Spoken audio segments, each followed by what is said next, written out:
so we've got our glitter mindfulness jar now. I found an old bracelet and I've just put it around the lid. Just makes it look a bit pretty. So now I'm going to go through a technique with you to show you how we can use this glitter jar for mindfulness.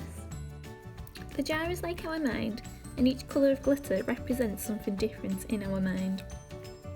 Seal up the jar, put the lid on, and then we start our day. We wake up and things are pretty settled. We can see that clearly. Can you see how the glitter has settled to the bottom of the jar? But pretty soon, things start swirling around. Maybe we're running late. Our big sister eats the last pancake for breakfast and it leads to a fight. Or we hear scary things on the news on the car ride to school. We get to school and we find we've aced the test. So it's only a few minutes into the day and we can't see clearly because all of our thoughts and feelings are getting in the way. So what's the one thing we can do to get the glitter to settle and see clearly again? Be still. And what happens when we are still?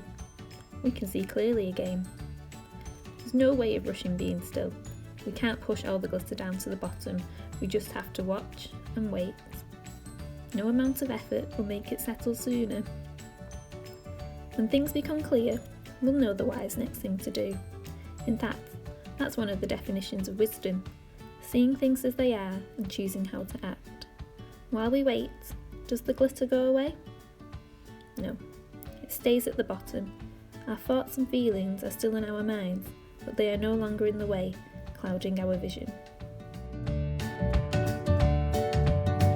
So that's the end of our midweek mindfulness craft for Libraries Week. If you enjoyed the craft, we have lots of books in Halton Libraries about mindfulness, and we've got lots of books about craft, and you can also get them online on our Press Reader app. There's lots of magazines on there that you might find quite interesting. Okay, have a nice day.